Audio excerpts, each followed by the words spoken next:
tracks today. Yeah. I need them bands, run it up fast, stuffing them shits in the safe. Got me a spot out the way, nigga just tryna be safe. Leaving the house with the glizzy, nigga. Let's get to the sports talk. He's got one of the best contracts in the league right now, I think.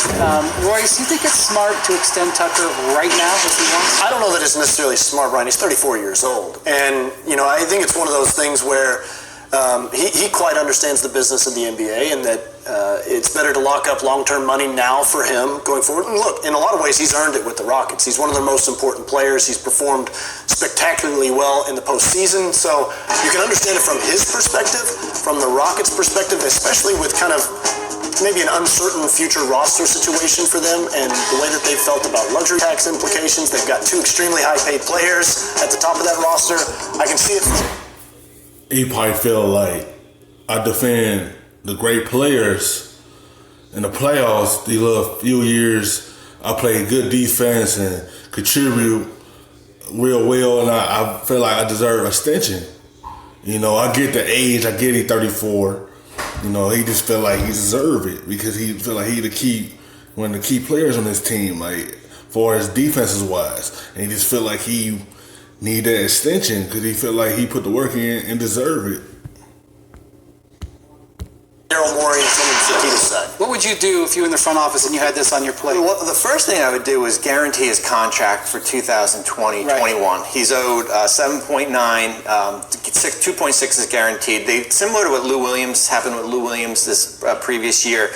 The interesting thing is, yes, he's 34 years old. He's missed one game in 4 years. Wow. So I don't want to get the age factor in there. He's eligible for 2 years, $23 million on top of what he's owed right now. But the first thing I would do is I would guarantee that year for next year. So Matt Barnes was a guy in his 30s, was a defensive specialist, and this was a thing for you. You wanted to get paid. You had been a role player like PJ Tucker. Yeah, it's a lot of his career. You have to understand where he's coming from. He's definitely earned it, without a doubt. I think you made a great point by guaranteeing that second year. But it's just going to be interesting to see where the team is going.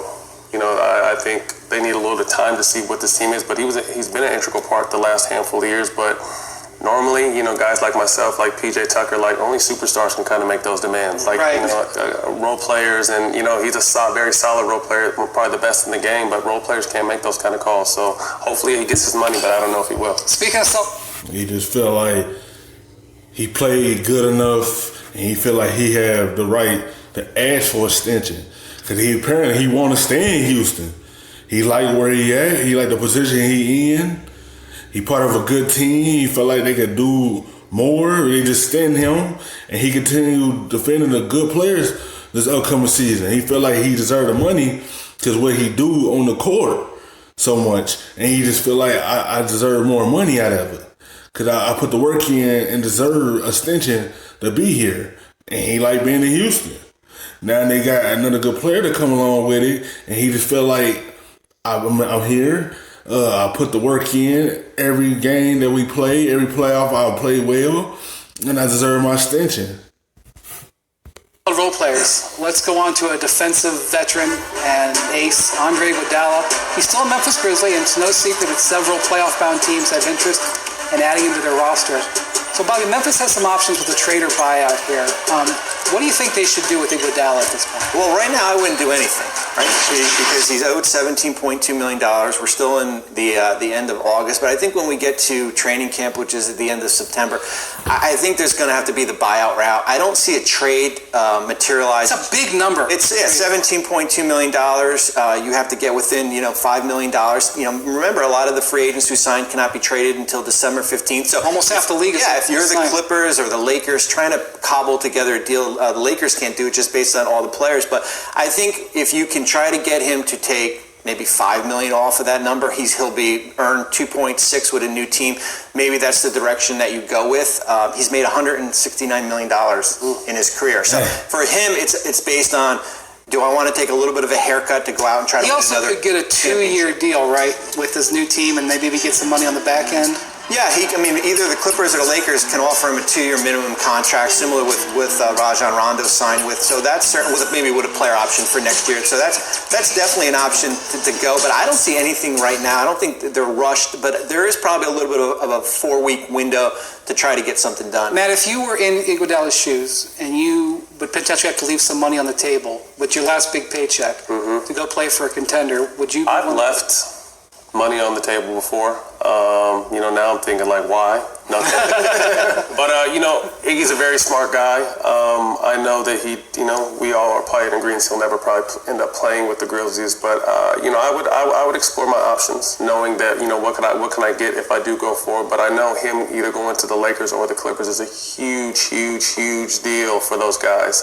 Probably more the Lakers, because I think his veteran leadership and his mentality and the way I agree. I think he'd be great for is going to rub off on everybody. It would be a tremendous signing. So I think he'll make the right decision. He's probably out there golfing with Steph right now, just knowing that something good is going to happen. He's most likely going to be in LA, so he's not sweating it. What makes it so difficult is what you guys are saying, though, is that in terms of a trade, there's only 3 or 4 teams here that are.